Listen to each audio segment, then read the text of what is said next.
I'm Aaron from PhoneDog.com, and this is one of the more interesting dogfights I've done because it's not as clear-cut as some of the other ones that we've done in the past. In one hand, I've got the HTC DROID Incredible 4G LTE. It's a smaller device with a 4-inch display, an 8-megapixel camera, and a dual-core processor. Then, I have the behemoth Samsung Galaxy Note on AT&T now, coming soon to T-Mobile, available for about $200, and it's got a big 5.3-inch display. It's dogfight time between a tiny device and a pretty big device. We're going to see which one wins, but first, some love to Best Buy Mobile for hooking us up with phones big and small for use in our One Paw Bandit giveaway game. When you go into Best Buy Mobile, you'll walk out working. They'll help you set up your web, your settings, all your camera stuff, your call stuff, and more. So when you walk out the door, you don't have to spend that time setting anything up. At Best Buy Mobile, you can go to dinner, you can go to the mall, you can go to the movies, and you're already good to go thanks to Best Buy Mobile's walkout working program. Let's take a look. DROID Incredible 4G LTE,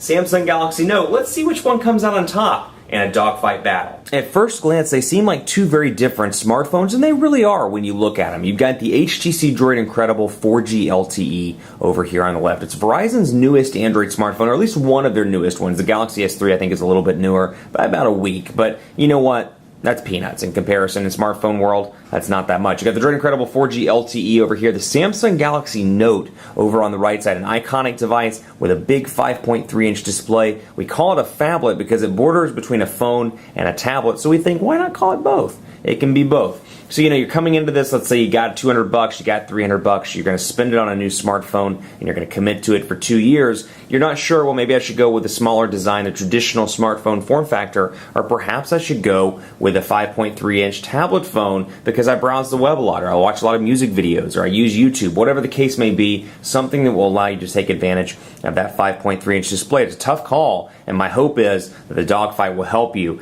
in that decision-making process. You've got a 1.2 gigahertz Snapdragon S4 CPU over on the DROID Incredible 4G LTE, a 4-inch QHD display, an 8-megapixel camera on the back with 1080p HD video recording, and in terms of design, it looks a lot like a thinner HTC Resound. That said, 1,700 milliamp hour battery, Android 4.0 with HTC Sense version 4, and you're going to see some new design cues as well. You get a back button, a home button, and a recent applications button down here at the bottom. So very much in line with typical Android 4.0 in terms of the look and feel of the user interface. That said, think of this like an HTC One S, but for those of us that love the One X or the One S or the One V, this was kind of a letdown for a lot of Verizon customers because, you know, a little bit of a slower processor. It's not packing that same 1.5 gigahertz dual-core Snapdragon S4 CPU you're used to in the One X or the One S, and then it has a little bit smaller battery as well. And in terms of design, it doesn't quite resemble the One series with the polycarbonate shells or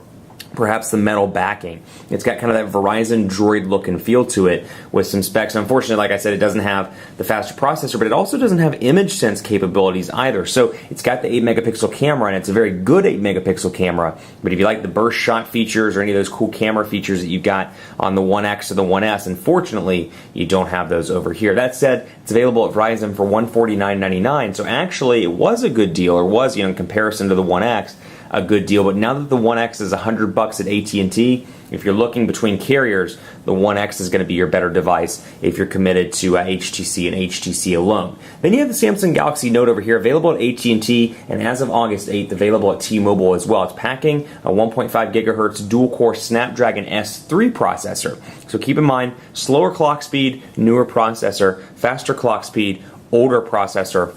Over here, you've got a 5.3-inch Super AMOLED HD display over here, so an HD display at 5.3 inches, an 8-megapixel camera on the back with 1080p HD video recording. This has Android 4.0 as of right now with TouchWiz version 4.0, so no real changes to TouchWiz itself, but you're going to see some ice cream sandwich stuff. You're going to see the look and feel when it comes to fonts, when it comes to menu structure, as you can see here, when it comes to the notification bar, and more. But that is rolling out, and it should be rolled out to all Galaxy Note users in the US now, and of course the T-Mobile version will have that when it rolls out. It's available for $199.99 at AT&T, and I think it's going to be a little bit more expensive. I think $250 if I recall, at T-Mobile. So those are things to keep in mind. Price-wise, an older processor here. This definitely, when it comes to like equipment, this is an older device. When you look at the Snapdragon S3 processor in comparison to the S4 that's found in the Galaxy S3, it may be hard-pressed for a lot of people to pick this when you've got an S4 processor in the S3, an S4 processor in this, which is a much newer, and I can tell you from working with these devices, a much better processor as well. So keep that in mind as we go through the Dogfight review. 7 home screens on both of these devices, and you get Verizon bloatware over here and AT&T bloatware over here. You get Verizon VCast apps, Let's Golf 3 over here, Google Plus integration, of course, but you get mobile hotspot, My Verizon Mobile, Real Racing, Slingbox.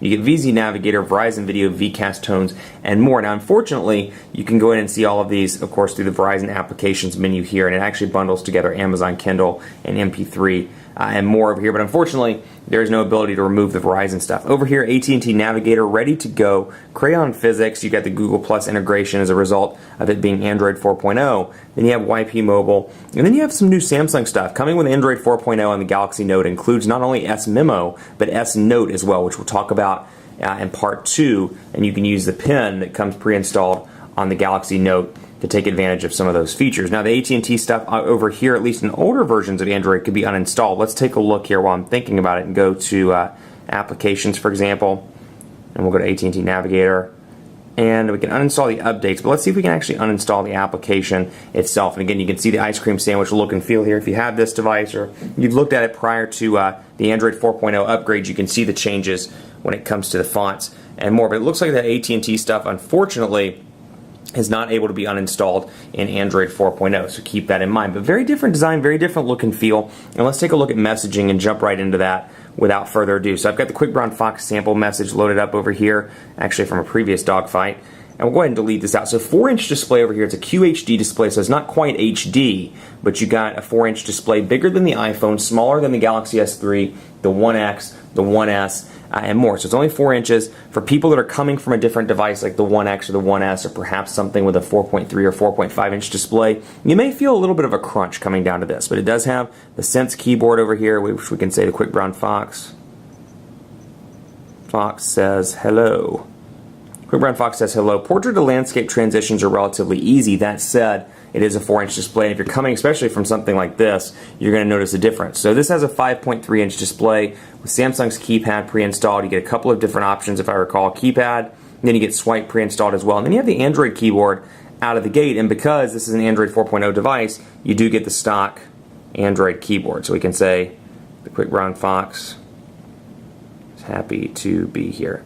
So you know as well as I do that I'm not a fan of the Samsung keyboard. If you watch my videos, the one on the Galaxy S3 and the new TouchWiz user interface, not really that bad, but the ones in the older TouchWiz versions like this, not my favorite keyboard, although I will give them credit for giving a dedicated number keys, or giving dedicated number keys rather at the top of the device, as you can see here, along with the additional keys. Just giving it, more screen real estate equals the ability to do stuff like that.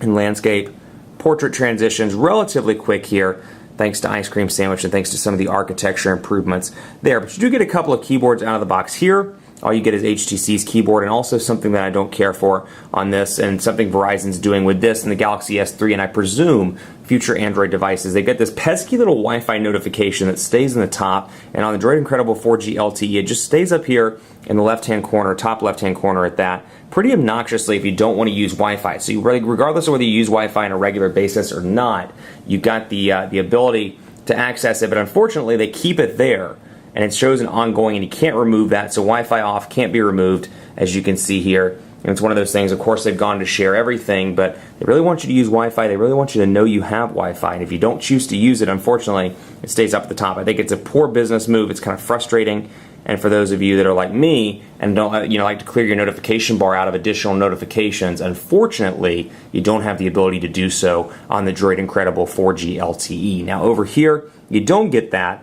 No Wi-Fi notifications, nothing pesky like that over on the AT&T device, and I presume on the T-Mobile one as well. Let's take a look at the web browser on both. 4G LTE capabilities on both of these devices, and if you go to buy it at, we're going to go to Phone Dog. If you go to buy it at T-Mobile, you'll have HSPA plus 42 megabits per second capabilities, or what T-Mobile bills as 4G, so keep that in mind. But you can really see here speeds aside, take a look at the screen difference here. 5.3 inches over here, 4 inches, and when it comes to stuff like web browsing, watching videos, etc., you can really see a difference between having a smaller display and having a larger display. So Phone Dog's loading up on both devices right now. You can see it's primarily loaded up over here. Pinch to zoom relatively responsive despite having a slower processor. Now, I can't underscore this enough. If you go for the Galaxy Note, you're obviously going for the value proposition of the larger display. That's really the only winning thing here, because the Galaxy Note 2 is right around the corner. I assume it's going to be announced at IFA, most likely. Not going to be announced at a September 15th event that Samsung Electronics has sent out. But 5.3 inches over here, if you do buy this, it's really going to be for the screen, because in terms of hardware, it's kind of like buying an older Rolls-Royce as opposed to buying like a new Honda, for example. That's not a great example, but maybe a newer Jaguar versus an older, or you know what I'm trying to say here. Maybe like you're buying the new car. It's kind of that battle between buying like a new Corolla versus a used Camry or something like that. Older specs over here, but you do get the value proposition of having the larger display. Newer specs over here, but again, you can tell it's kind of a cheaper device out of the gate. So that's something to keep in mind. Pinch to zoom responsive over here, and I can go up to the top and easily access my menu. And I've got the ability to quickly switch between tabs over here and go to add a new tab if I want to. And then once I have 2 running, you can see the bar here is relatively new to Android 4.0. And then I've got my tabs here, which I can easily scroll back and forth between the ones as I see fit. So all in all, keyboard, browsing the web, doing music videos, looking at YouTube, that bigger screen real estate is going to really make a difference over here on the Galaxy Note. If you're going for all-out speed, this device is a little bit faster.